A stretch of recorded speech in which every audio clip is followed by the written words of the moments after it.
saya sebut hal yang menjadi positif itu di pertumbuhan ekonomi. Ya. Jawa Timur itu Pak Bambang, alhamdulillah, bila dikomparasikan dengan nasional, tiap tahunnya, tapi sejak dulu, sejak zamannya Pak Karwo sih, kita itu lebih tinggi secara nasional. Hanya memang ketika triwulan pertama 2021, kita sedikit malu dengan nasional. Tingkat pertumbuhan ekonomi. Nah, jadi nilai pertumbuhan ekonomi Jawa Timur itu sedikit di bawah nasional. Kalau nasional sempat 7,07, kita masih di 7,02.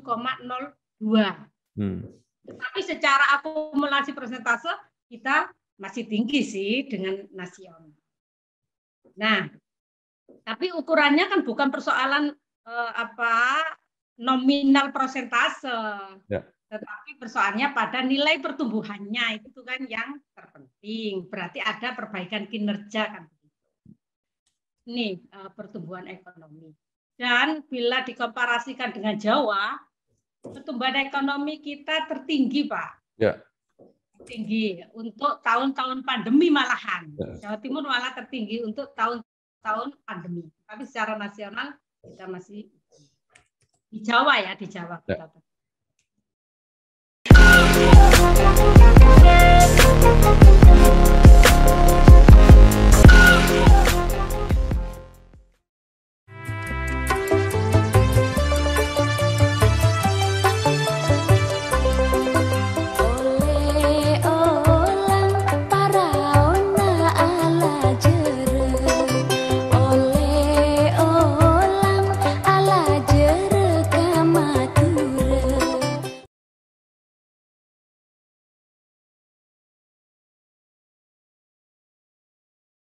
Assalamualaikum warahmatullahi wabarakatuh. Bersama saya Bambang Sadono di channel Inspirasi untuk Bangsa. Mudah-mudahan channel ini bisa memberi inspirasi, motivasi, edukasi, informasi, syukur bisa membantu mencari solusi. Kami sedang mempersiapkan beberapa video wawancara untuk ikut memeriahkan Mangayu Bagio memberi makna 76 tahun Jawa Timur. Kami mewawancarai banyak tokoh, antara lain sekarang saya sudah bersama dengan Ibu Hajah Ani Maslahah, SPD MSc. Beliau adalah Wakil Ketua DPRD Jawa Timur yang mewakili Partai Kebangkitan Bangsa. Apa kabar, Bu? Alhamdulillah, bagus. Sehat. Dengan Bapak. Insya Allah. Bu, Provinsi Jawa Timur akan memperingati hari jadinya yang ke-76, nanti persis pada 12 Oktober. Nah, ini mungkin bisa menjadi momentum yang baik untuk melakukan perenungan atau evaluasi. Nah, menurut Ibu sebagai pimpinan DPRD Jawa Timur, apa yang sudah dicapai Jawa Timur selama ini, dan apa-apa yang kira-kira masih perlu diperbaiki ke depan? Monggo, Bu, silakan. Ya, makasih Pak Bambang. Kalau ngomong apa yang sudah dicapai, maka kemudian kita berbicara standarisasi ya. Ukurannya adalah target. Jadi kita mengatakan berhasil enggaknya adalah target. Piranti hukum untuk target dalam kontestasi atau dalam pemerintahan adalah ya, kalau kita ngomong Jawa Timur, adalah hasil renstra dari kepala daerah terpilih kan begitu ya, yang kemudian dituangkan dalam RPJMD. Hari ini kita pada tahun kedua pandemi, yang kebetulan kalau ukurannya pemerintahan Jawa Timur di bawah pemerintahan Bu Khofifah dan Pak Emil ini baru 3 tahun, Pak Bambang, karena kita tengah 2018 ya. Karenanya kalau kita berpijak pada persoalan itu, kita tidak bisa mengatakan signifikansi, Pak Bambang. Tetapi setidaknya adalah indikator-indikator yang bisa mengarah ini tercapai, ini kurang, dan ini tidak, sehingga harus ada langkah solutif, kan begitu ya. Saya melihat di catatan kami, Pak Bambang, beberapa IQ, indikator kinerja utama. Kalau kita ngomong pemerintahan kan ukurannya di 11 IQ itu ya, 11 indikator kinerja utama. Setidaknya adalah 7 lah. Ada 7 IQ yang saya pikir menjadi tumbuh positif dibanding dengan tahun-tahun sebelumnya. Hanya memang nilai pertumbuhan, jadi pertumbuhan dari pertumbuhan IQ itu sendiri itu bervariatif, ya, bervariatif. Kalau dilihat dari angka nominal persentase, ya itu pasti banyak naiknya. Tetapi ketika dilihat dari pertumbuhan itu sendiri, itu karena hanya nyaris Bu Hovifah itu bisa terukur 1 tahun, yaitu ketika 18 menuju 19, sehingga memang belum bisa menjadi parameter yang signifikan. Saya sebut hal yang menjadi positif itu di pertumbuhan ekonomi. Ya. Jawa Timur itu Pak Bambang, alhamdulillah, bila dikomparasikan dengan nasional, tiap tahunnya, tapi sejak dulu, sejak zamannya Pak Karwo sih, kita itu lebih tinggi secara nasional. Hanya memang ketika triwulan pertama 2021, kita sedikit malu dengan nasional. Tingkat pertumbuhan ekonomi, nah, jadi nilai pertumbuhan ekonomi Jawa Timur itu sedikit di bawah nasional. Kalau nasional sempat 7,07, kita masih di 7,02. Tapi secara akumulasi persentase kita masih tinggi sih dengan nasional. Nah, tapi ukurannya kan bukan persoalan nominal persentase. Tetapi persoalannya pada nilai pertumbuhannya itu kan yang terpenting. Berarti ada perbaikan kinerja kan begitu. Ini pertumbuhan ekonomi. Dan bila dikomparasikan dengan Jawa, pertumbuhan ekonomi kita tertinggi, Pak. Ya. Tinggi untuk tahun-tahun pandemi malahan. Jawa Timur malah tertinggi untuk tahun-tahun pandemi. Tapi secara nasional kita masih di Jawa ya, di Jawa kita.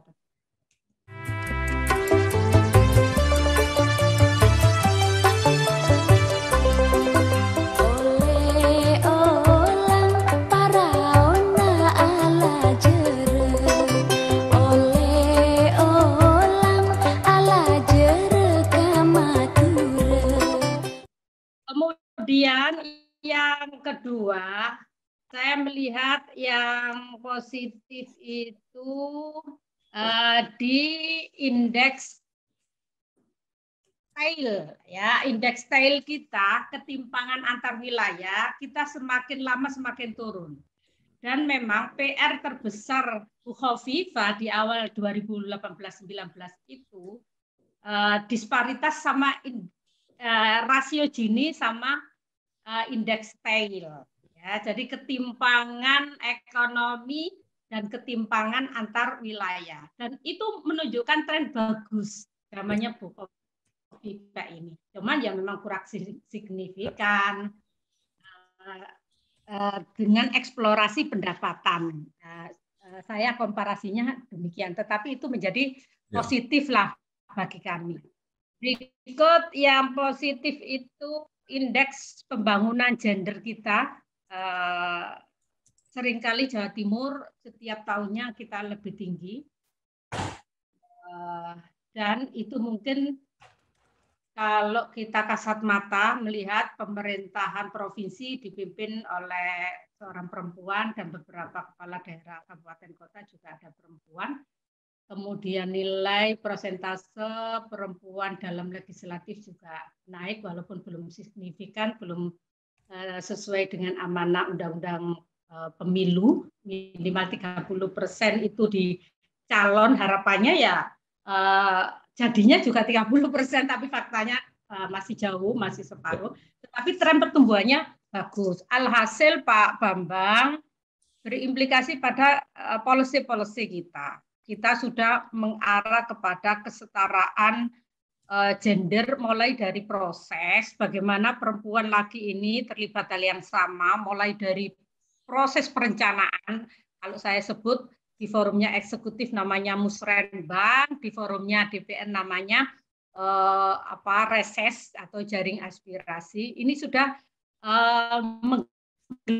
melihat keterlibatan perempuan untuk merumuskan hingga pada akhirnya pada sisi penikmatan ini yang masih belum menunjukkan angka yang signifikan. Apa buktinya? Korban kekerasan ibu dan anak prosentasenya signifikan banget. Di atas 90% adalah perempuan dan anak, Pak Bambang. Berarti sisi impact-nya masih belum mengena ya, masih belum mengena.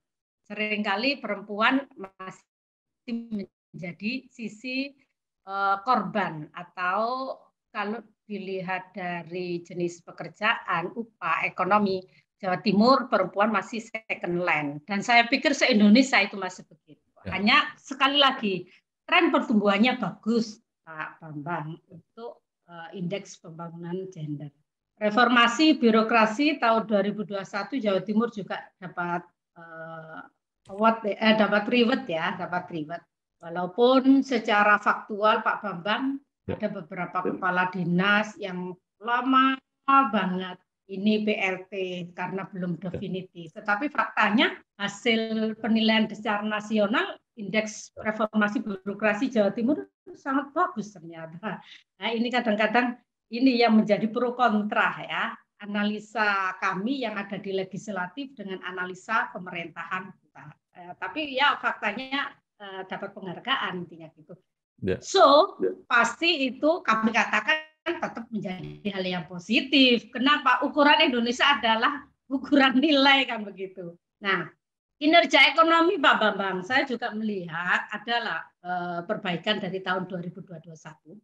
Mulai dari konsumsi swasta, mulai ekspor, kemudian juga ekspor antar daerah, kinerja lapangan usaha juga naik seperti UMKM, kemudian akomodasi, mamin, perdagangan, itu saya melihatnya cukup bagus, tetapi tetap persentase kita pertumbuhan ekonomi masih kisaran 0,44. Jadi masih terkontraksi ya, masih terkontraksi. Yang paling tinggi Pak Bambang, kita Jawa Timur terkontraksi itu 2,36. Ya, 2,36 yang masih di bawah nasional sih. Itu setengah tahun yang lalu lah. Setengah tahun yang lalu. Itu saya pikir hal-hal yang tumbuh positif di zamannya Bu Khofifah dan Pak Emil. Hal yang lain tentu yang nggak saya sebut, ini yang menjadi skala prioritas untuk policy, bagaimana itu menjadi sektor utama yang harus kita garap.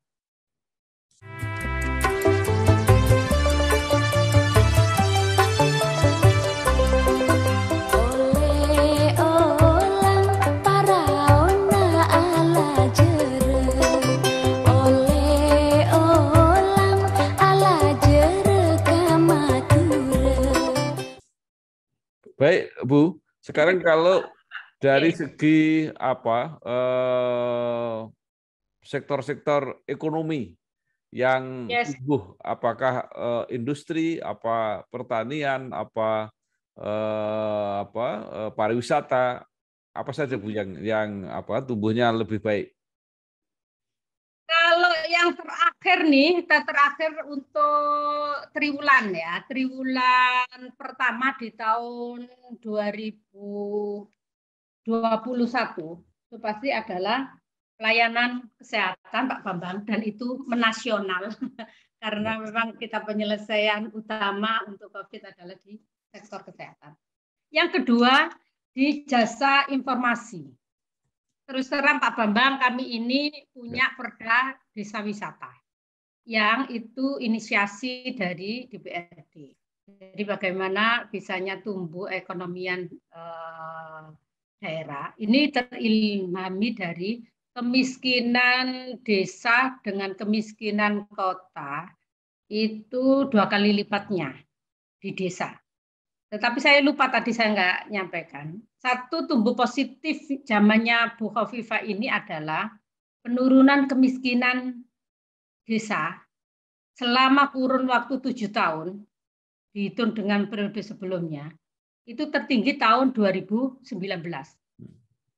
Sehingga kemiskinan desa di Jawa Timur hari ini kisaran 9, sekian, kemudian kemiskinan kota 4, sekian, jadi 2 kali lipatnya. Tetapi tren penurunan dari 14 loh Pak Bambang. Ya. 14 menjadi 9 untuk desa. Maka kemudian DPRD berinisiasi bagaimana desa ini bangkit. Maka melalui desa wisata itulah, karena memang tawaran untuk bisa eksplorasi pendapatan, dan bisa peningkatan kesejahteraan masyarakat bawah yang mayoritas adalah hidup di desa, ya satu-satunya yang digerakkan adalah ekonomi real melalui desa wisata. Nah, potensi apa yang ada di situ, itu yang kemudian kita fasilitasi melalui payung hukum, yang kemudian ada afirmasi payung hukum, kemudian ada fasilitasi anggaran. Harapannya seperti itu. Tetapi memang ini baru kita sahkan di beberapa bulan yang lalu, di tahun 2020.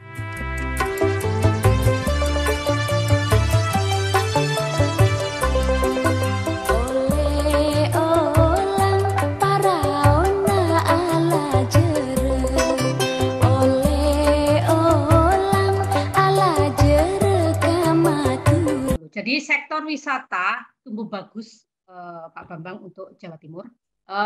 Kemudian telekomunikasi, so pasti karena semua pendidikan daring, ya. Hari ini juga tatap muka masih 50%, sehingga separuhnya adalah daring. Maka tentu telekomunikasi menggeliat bagus. Ini ya mungkin WFH Pak Bambang.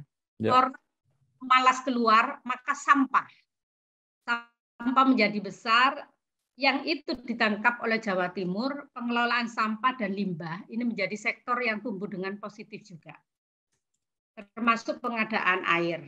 Pengadaan air ini juga tumbuh positif, ya sekali lagi karena WFA mungkin makan minum itu diperbanyak supaya tetap sehat, mungkin seperti itu. Kemudian berimplikasi kepada sektor itulah akhirnya distribusinya bagus begitu. Kegiatan sosial juga naik, so pasti UMKM dan pertanian Pak Bambang. UMKM ini kebetulan Jawa Timur menjadi ikon karena salah satu penopang PDRB kita 30%-nya dari UMKM. Ya. Jadi penopang PDRB kita itu kalau dari sektor ini tenaga kerja, penyerapan tenaga kerja tertinggi pertanian Pak, kedua UMKM. Penyerapan tenaga kerja. Tetapi pada sisi sektor pendapatannya tetap kita perdagangan jasa industri. Makanya kemudian ya ada kegembiraan sih ketika Undang-Undang Omnibus Law, terutama Undang-Undang Cipta Kerja ini diberikan keleluasaan, dipermudah untuk bisa masuk. Ini barangkali bisa menyelesaikan indeks style Jawa Timur. Juga barangkali dari sektor perdagangan industri atau usaha besar, dagang besar inilah kemudian pertumbuhan ekonomi Jawa Timur semakin signifikan. Hanya memang menurut tema saya harus ada persyaratan Pak Bambang. Nggak sekedar bagaimana investasi ini dipermudah. Menurut saya ada dua hal. Pertama, bagaimana investasi itu yang mendatangkan berbasis investasi padat karya atau padat padat tenaga ya. Padat karya atau padat tenaga, bukan padat modal. Kalau padat modal kan ini hampir mirip dengan padat mesin. Percuma saja tidak ada benefit yang dirasa oleh masyarakat sekitar kita, tetapi akan dikuasai oleh perseorangan, sehingga muncul opportunity lah, semacam kayak begitu bagi saya. Jadi bagaimana itu ditumbuhkan. Yang kedua memang ini pengembangan dan penguatan pada sektor real. Nah, sektor real Jawa Timur ya pertanian dan UMKM. Kalau saya mengatakan pertanian, berarti di situ ada perkebunan, ada perikanan, ada juga peternakan. Jadi itu yang tumbuh positif di pandemi ini, Pak Bambang. Ya.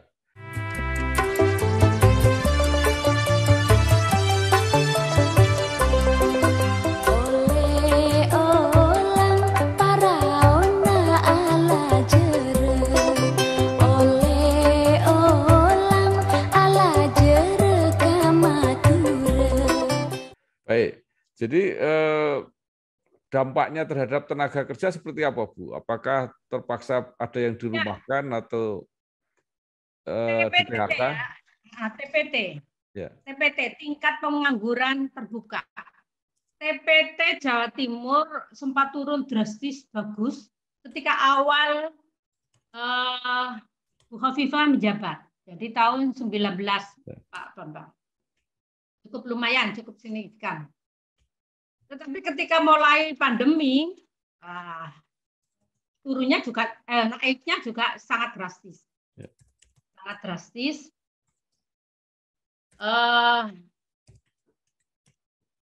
Baik itu dari buruh migran, ya, buruh migran, maupun dari tenaga kerja dalam negeri sendiri, internal yang ada di Jawa Timur.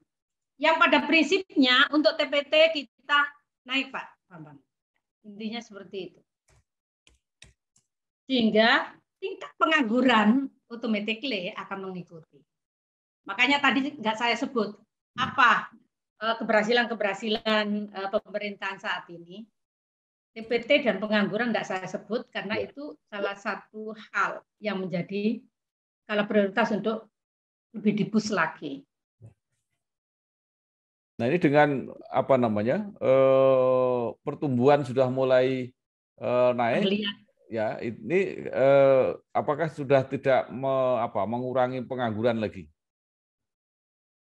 Kalau korelasi semacam kayak begitu, sejauh mana nyambungnya antara pertumbuhan dengan pengangguran, memang kurang signifikan, Pak Bambang. Mengapa? Karena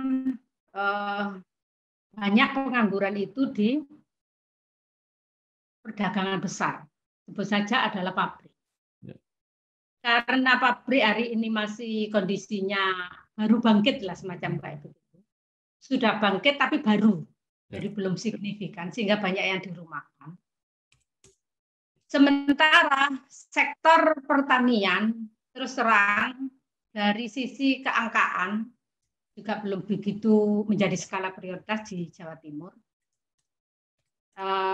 Eksplorasi untuk para pemuda, bagaimana memberikan pencerahan, kemudian timbul kepercayaan dan keyakinan bahwa melalui pertanian kita akan bisa hebat. Ini di Jawa Timur masih belum. Walaupun sesungguhnya tahun 2019 di RPJMD ini ada sih program yang kaitannya dengan Millennial Job Center. Jadi bagaimana mengumpulkan para pemuda, karena bonus demografi di Jawa Timur dimulai 2019. Secara nasional baru 2023 kan Pak Bambang. Ya. Saya tidak tahu di daerah lain. Jawa Timur mengawali 2019 loh bonus demografi. Maka implikasinya adalah para pemuda banyak yang nganggur. Kita punya program job Millennial Center, tetapi ya masih stagnan ya karena kita baru launching pandemi masuk, walhasil ya belum ada perubahan yang signifikan. Itu sehingga korelasinya seberapa persentasenya? Kalau persentase saya belum bisa mengukur, tapi belum begitu pengaruh lah Pak Bambang, karena pertumbuhannya masih kontraksi Pak Bambang, masih 0, sekian. Ya. Bu, situasi dari 5, berapa ya? 5,76 Jawa Timur. Ya.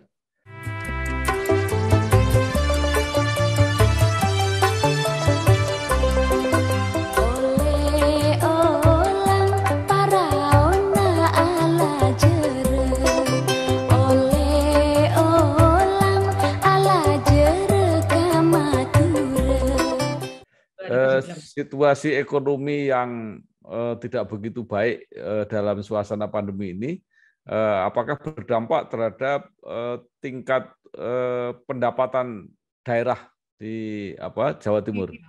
Iya. Kita PAD di 2019, kalau pendapatan makro di 2019 itu kita 33 Pak Bambang. Di 2020 kita 31 triliun. PAD-nya sebelum pandemi kita di angka mendekati 19 triliun, ketika pandemi 16,2 triliun Pak Bambang. Per hari ini itu 16,2. Hampir turun di kisaran 2 sampai 4 triliun penurunan. Jadi berarti turunnya cukup besar, Bu, ya? Karena memang itu ada Pak Bambang. Ada cukup besar karena itu ada beberapa varian yang menjadi kebijakan pemerintah kan, baik pemerintah pusat maupun pemerintah daerah. Satu diantaranya relaksasi pajak kan, ada relaksasi perbankan. Kebetulan Jawa Timur punya bank namanya Bank Jatim, Bank UMKM Jatim, sehingga itu juga mempengaruhi. Tetapi dari sektor, karena provinsi itu yang tertinggi kan pajak kendaraan bermotor, Pak Bambang. Pajak kendaraan bermotor itu ternyata juga nggak terlalu pengaruh. Kesimpulan saya, walaupun pandemi, orang beli kendaraan bermotor, baik mobil maupun motor, itu nggak turun ternyata. Hanya turunnya itu karena ada kebijakan itu aja, relaksasi. Jadi kenyataannya tidak turun hanya karena kebijakannya dipermudah, itu menyebabkan turun gitu, Bu, ya?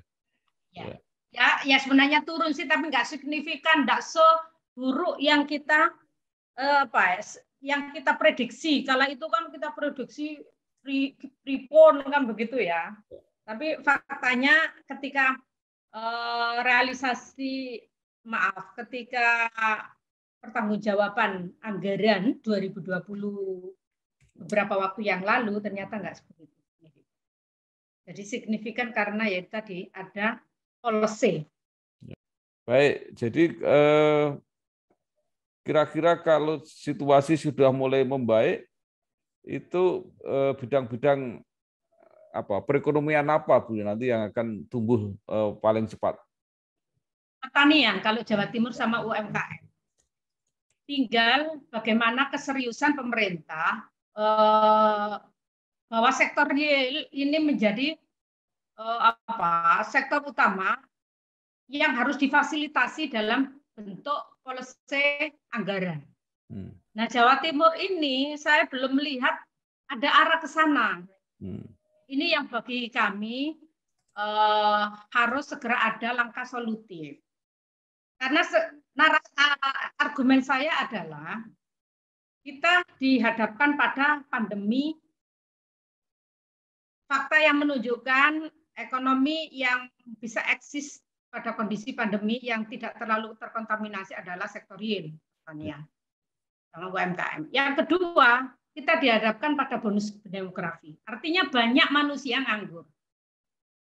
Sektor yang penyerapan tenaga kerja terbanyak Jawa Timur, pertanian dan UMKM. Maka itu harus menjadi skala prioritas. Itu pertanian.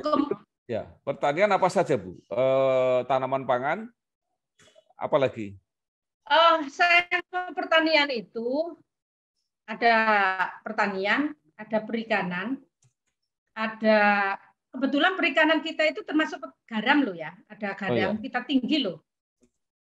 Jawa Timur itu 5 komoditi yang menjadi buffer stoknya nasional. Padi, daging, gula, garam, telur. Itu buffer stok kita untuk nasional berlebih. Maka ketika itu menjadi skala prioritas, saya meyakini kebangkitan ekonomi Jawa Timur akan lebih cepat, akan lebih cepat. Baru kemudian pada penguatan sektor industri besar. Yang kebetulan infrastruktur Jawa Timur ini terutama jalan itu akses dari tol. Dengan tol ini kan mempermudah ya perekonomian bergerak. Jawa Timur kebetulan dari beberapa titik ini sudah tumbuh jalan tol. Tinggal bagaimana mengakses ke daerah-daerah dan itu sudah dilakukan. Tinggal pelanjutan lah semacam kayak begitu. Maka itu urutan yang kedua menurut saya. Urutan pertama adalah sektor real. Baru kemudian investasi yang padat karya atau padat tenaga.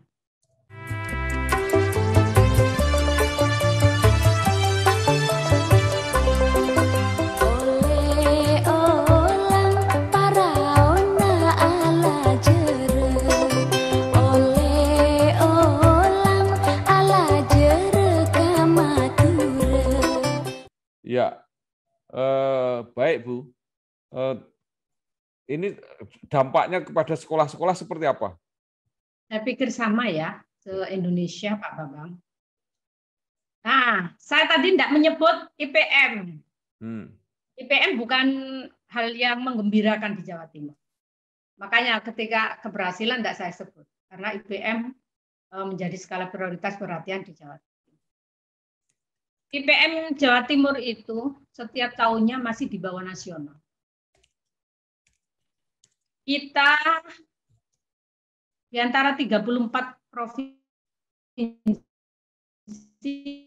kita middle, posisinya nomor 15. Sumbangsi terbesar ketika pandemi ini ada dua Pak Bambang. Satu, angka rata-rata putus sekolah kita tinggi.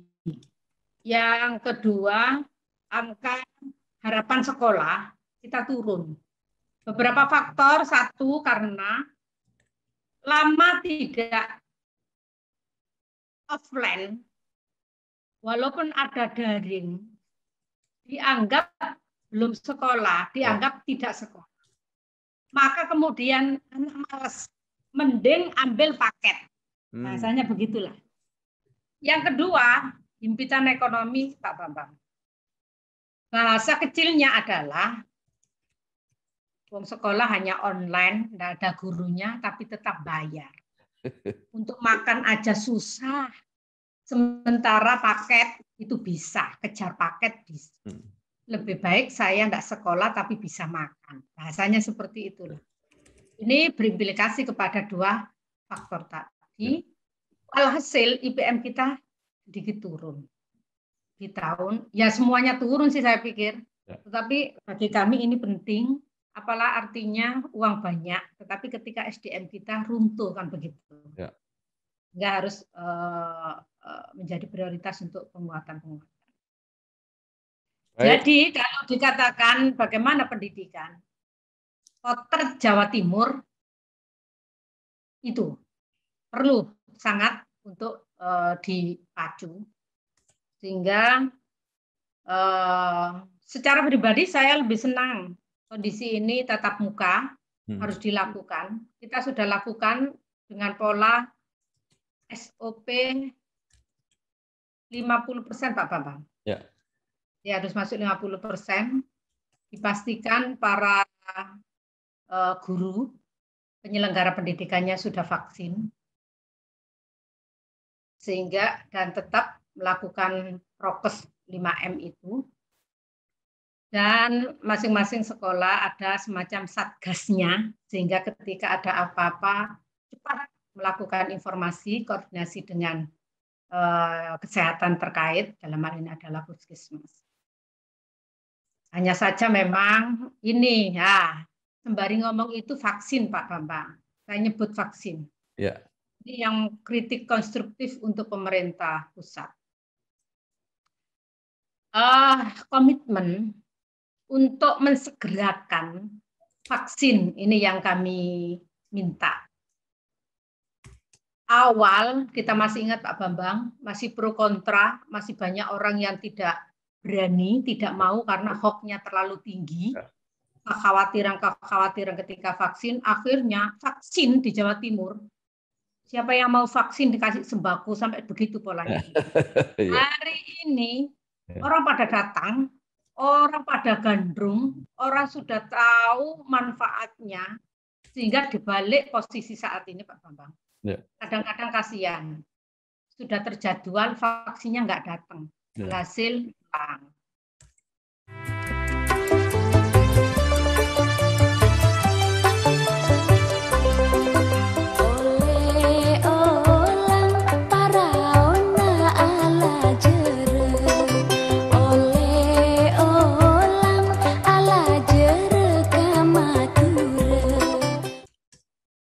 Hal yang perlu diperbaiki satu, kelancaran vaksin itu sendiri, jangan sampai stagnan karena Jawa Timur kisaran 20, ya hampir 30% Pak Bambang per hari ini.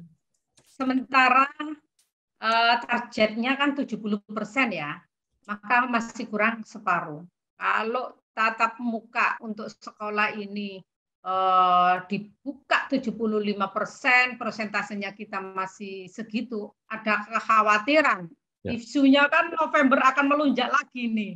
Nah, informasi, ya, mudah-mudahan enggak. Mudah-mudahan analisa itu tidak benar. Tetapi ketika vaksin tidak diperkuat, herd immunity masyarakat kita kan belum kuat banget. Kemudian semua kegiatan benar-benar dibuka 75% kan menjadi varian baru akhirnya kan begitu. Klaster baru, menjadi klaster baru. Yang kedua, vaksin Pak Bambang, ini penting. Dan saya pikir berlaku untuk Indonesia. Saya tidak tahu sudah berlaku apa belum di daerah mana yang sudah berlaku. Apa? Transisi sistem. Jadi kita sesekali nyontoh di luar negeri ya, di Amerika itu vaksin itu tidak perlu menunjukkan tempat khusus, tetapi setiap tempat publik itu tersedia, sehingga orang tidak perlu datang kemudian pulang vaksinnya nggak datang. Satu sisi kita masih lihat, contoh aja ya, tengah Agustus kemarin laporan Menkes, Jawa Timur itu ada 3 juta, ya, 3.000, 3 juta apa 3.000 ya, saya lupa. 3 juta ya, 3 juta kalau nggak, ya 3 juta. 3 juta vaksin yang tidak terpakai Pak Bambang. Satu sisi beberapa titik pulang karena vaksinnya nggak datang. Artinya begini, ada titik tertentu vaksin tercukupi, titik tertentu vaksin kurang, titik tertentu vaksin berlebih karena bisa jadi kepala pemerintah daerahnya itu kurang progresif ya, sehingga low melakukan, walhasil vaksinnya bertumpuk bersita, bisa jadi begitu. Nah, akibat transparansi sistem ini belum ada, informasi belum memusat, ini akhirnya ya yang numpuk terbuang, yang kurang pulang, kan begitu. Tapi kalau sistemnya terbuka lebar, titik sana masih sekian, saya bisa datang ke sana. Titik sana, kayak ini loh, masuk PSBB Pak Bambang. Anak saya mau masuk SMA negeri ini. Ternyata nilai yang daftar sudah sekian-sekian. Maka nilai saya sekian. Mumpung belum terdepak, saya mendingan ke SMA pinggiran. Karena yang daftar nilainya sekian-sekian. Nah, mau saya itu seperti itu Pak Bambang. Ini belum di Jawa Timur. Terima kasih sekali Bu, sayang sekali waktunya yang terbatas. Banyak sekali yang sudah disampaikan oleh Ibu Hajah Ani Maslahah SPD MSI, Wakil Ketua DPRD Jawa Timur. Mudah-mudahan apa yang sudah disampaikan tadi banyak manfaatnya, baik untuk pemerintah memperbaiki kinerja maupun masyarakat untuk menyesuaikan dengan program-program pemerintah. Sekali lagi terima kasih Bu, sukses, selamat bekerja, selamat berjuang terus. Matur nuwun. Wassalamualaikum warahmatullahi wabarakatuh.